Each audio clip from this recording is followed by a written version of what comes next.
नमस्कार. खरं तर रायगडमध्ये आदरणीय कैलास वर्षे अण्णांची कशी स्वप्न होतं की वरंद गावापासून सुरुवात केली होती. वरंद ही त्यांची ती कर्मभूमी म्हणायची. मला सांगायला अतिशय आनंद वाटतो की संपूर्ण रायगड जिल्ह्यात वरंदनी जे भुईमुगाच्या लागवडीबाबतचं योगदान दिलेलं आहे, सगळ्यात मोठं योगदान आहे. आज आमच्या तालुक्यातला निम्मा भाग हा वरंदमध्ये होतो. आज गेली अनेक वर्ष आमच्या वरंदमधले सगळे शेतकरी वर्ग तिथे मोठ्या प्रमाणात मेहनतीने या भुईमुग शेंगांची लागवड करतात. ज्या वेळेला अण्णांची चर्चा करताना एकदा लक्षात आलं की भुईमुगाच्या शेंगांची लागवड नुसती करून चालणार नाही, तर नक्की तांत्रिक पद्धतीने आपण लागवड करतो का, म्हणून आपण गेल्या वर्षी एक प्रयोग म्हणून काही तज्ञांना बोलवलं होतं. आणि मग गोराव, अकले, वरद या भागातल्या शेतकऱ्यांबरोबर चर्चा केल्यानंतर असं लक्षात आलं मित्रांनो की आपल्याकडे तांत्रिक माहिती जी आहे ती खऱ्या अर्थानं जे समजून म्हटलं जातं की एखाद्या एकरमध्ये एवढा पीक यायलाच पाहिजे, बाकीच्या ठिकाणी येतं त्याच्यापेक्षा निम्म्यापेक्षाही कमी आपल्याकडे येते हे आपल्या लक्षात आलं. त्या दृष्टीने काही प्रयत्न करायला पाहिजे हेही लक्षात आलं. आजपर्यंत एवढ्या वर्ष शेती केल्यानंतर आपल्याकडे माती परीक्षण झालेलं नाही, आपल्याकडे पाणी परीक्षण झालेलं नाही हे लक्षात आलं. कृषी विभागाच्या विविध योजना ज्या आपल्यापर्यंत येतात त्या येताना त्या समजून घेण्यासाठी आपला जो एकसंघपणा हवा तो एकसंघपणा कुठेतरी कमी पडतो हे लक्षात आलं. आणि म्हणून आज जिल्हा परिषद महाड, तालुका कृषी विभाग, मनराई, हिरवळ या साऱ्या संघांना एकत्र घेऊन आपण असा प्रयत्न करतो की आपण मंडळी एक आलो आणि नक्की एक पीक ठरवलं का की भुईमुग घेतो. आपल्याकडे साधारण 150 हेक्टर मध्ये भुईमुग होतोय, तो 300 हेक्टर पर्यंत वाढवायचा जर आपला माणूस आहे तो कसा वाढेल आणि वाढलेल्या भुईमुगामधून आपल्याला निश्चित काय मिळणार आहे. भुईमुग लावायचा म्हणून लावतोय का, भुईमुगाचं तेल आपल्याला येतं ते आपल्या घरात आपली जी पद्धत आहे पारंपरिक, आपण काय करतो भुईमुग लावतो, जातो शेंगे सकट त्याचं तेल काढतो, पेंड येते ते आपल्या गुरांना आणतो.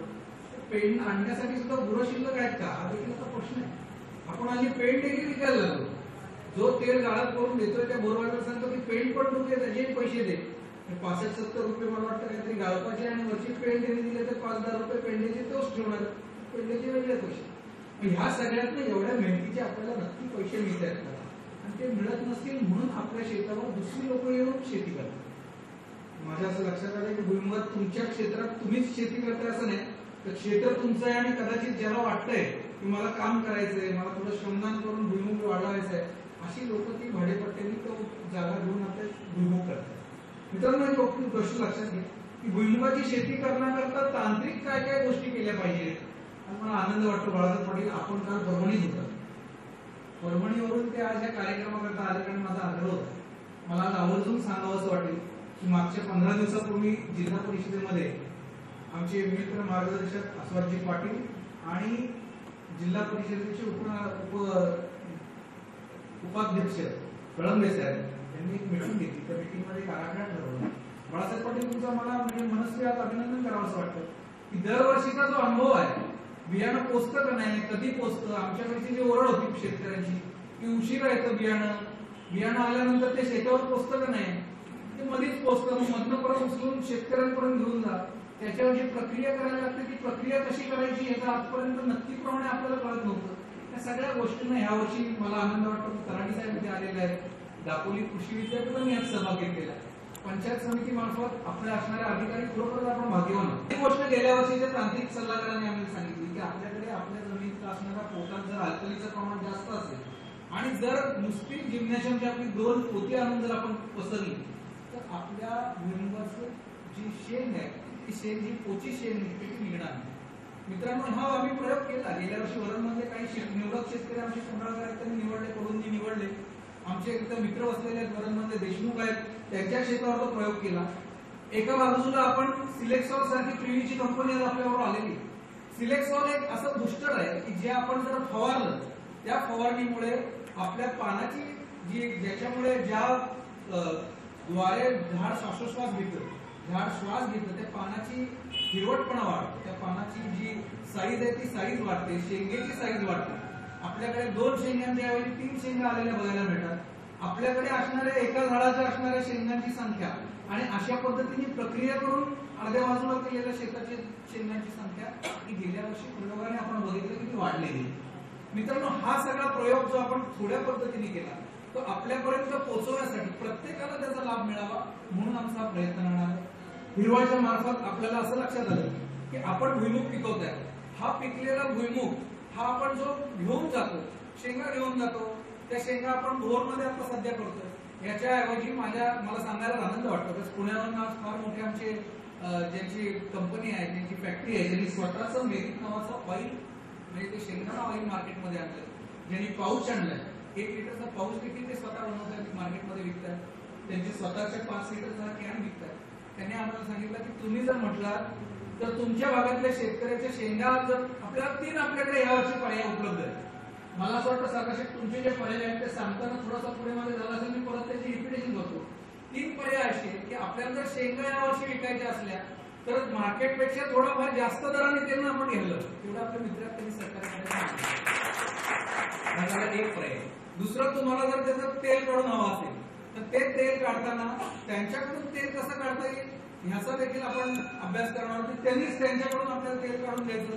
आपल्याला जर गाळून हवं असेल, मार्केटमध्ये गाळण्यासाठी समजा मी उदाहरणार्थ सांगतो 5 रुपये लागणार असतील तर ते आपण आपले शेतकरी सगळे एकत्र येऊन त्यांच्याकडे उभं राहून जर करणार असतो तर आपल्याला 5-50 रुपये कसा कमी पडेल त्याचा देखील आपण त्यांच्याकडून मार्गदर्शन घेणार.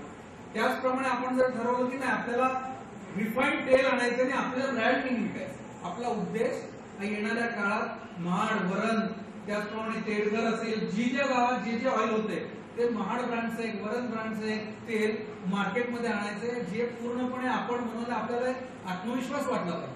मॅडम एक प्रश्न विचारला की कोणाला वाटतं की आपला मुलगा शेतकरी व्हावा. मॅडम तुम्हाला सांगतो की ज्या वेळेला ही चळवळ चालू होईल ना, खऱ्या अर्थानं ज्या वेळेला आमच्या वरणच्या शेतकऱ्याचं तेल त्यांनी वरणचं मार्केट लावलेल्या लेबलात जेव्हा विकायला मार्केटमध्ये येईल ना, तेव्हा शेतकरी म्हणेल, मुलगा म्हणेल मला त्या तुमची जर तयारी असेल तर त्या संदर्भातलं संपूर्णपणे योगदान द्यायची तयारी जिल्हा परिषदेने दाखवलेली आहे. या राज्याचे कृषी मंत्री बाळासाहेब विखे पाटील, राधाकृष्ण विखे पाटील यांनी देखील या संदर्भात मला संदेश दिलेला आहे. ते देखील लवकरच या संदर्भात जी काही मदत लागतील ते करणार आहेत. या संदर्भातले सगळे शासकीय अधिकारी आज आपल्याबरोबर आहेत.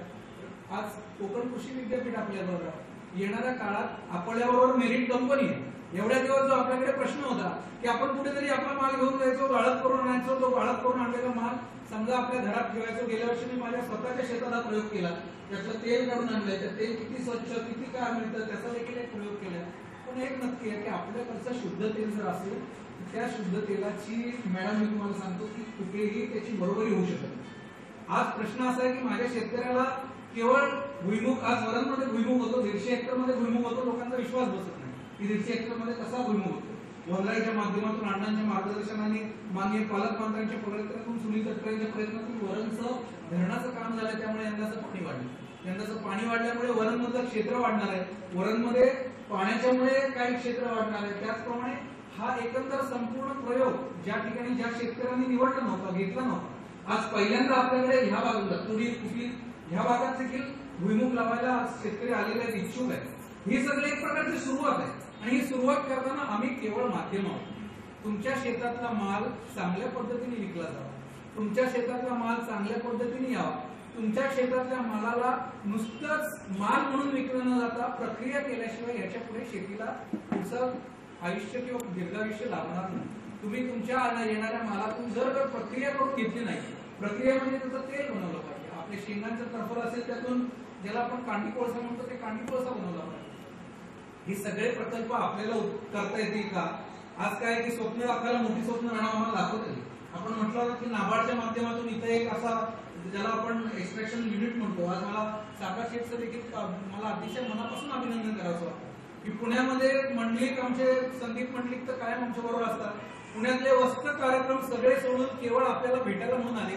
माझ्या मनात थोडी शंका होती की आपल्यातल्या लोकांची संख्या किती, पण साधारण तुम्हाला एक नक्की सांगतो की आमच्याकडचा शेतकरी हा मनापासून शेतकरी, तो केवळ दाखवायला किंवा करायला म्हणून शेती करत नाही, तो करतोय पण त्याला निश्चितपणे त्यातलं उत्पन्न मिळत नाही. आज आमच्या परवाच आम्ही वरणला एकत्र गप्पा गोष्टी करता व शेतकऱ्यांबरोबर बसले असताना लक्षात आलं की आमच्याकडची असणारी उत्पादन क्षमता तेवढे येत नाही. आज भुईमुग लावतायत पण आमचे मित्र सांगत होते की त्या भुईमुगाचं एकरी उत्पादन आहे ते कमी येत आहे. ते कमी येते ते काय येते? आता मी परवा सहज चर्चा करताना कृषी मंत्रालयातल्या आपल्या काही अधिकाऱ्यांचं म्हणणं होतं की घाटावरती पिंप फिरवतात, पाणी मारून झाल्यानंतर संपूर्ण शेतावर. आपल्याकडे ती पद्धत मला आहे का नाही माहित नाही, कधी मारलेलं नाही. पण ते काय करतात, रिकामा पिंप संपूर्ण झाडांवर फिरवतात. त्याच्यामुळे त्यांचं म्हणणं आहे की मुलं जास्त आत जातात आणि त्याच्यामुळे उत्पादन वाढतं. साधी सोपी प्रक्रिया असेल, योग्य अयोग्य मला माहित नाही, ते माहिती करून घेण्याकरता आपण प्रिव्हीचे आज आमचे इथे पीएचडी झालेले तज्ञ आलेले आहेत, जे आपल्याला प्रिव्हीचे सिलेक्शन म्हणजे काय, नक्की कशाला हे वापरायचं. आज मार्केटमध्ये आज आपल्याला या सिलेक्शन कंपनीने असा शब्द दिलेला आहे तुमच्या वतीने मला, की जे काही मार्केटमध्ये जात असेल त्याच्या निम्म्यापेक्षा कमी दरात ते आपल्याला कसं उत्पादन मिळेल, ते औषध मिळेल, याचा आपण प्रयत्न करणार. की ज्यावेळेला पंचायत समितीत तिथे तुमची रक्कम जमा करा. आपण बाळासाहेब पाटील आमचा एक प्रयत्न आहे, मला विनंती आहे की तुम्ही शक्य झालं तर ह्या वेळेला प्रत्येक शेतकऱ्याचे पैसे जे घेतात ते घ्या आणि शेतापर्यंत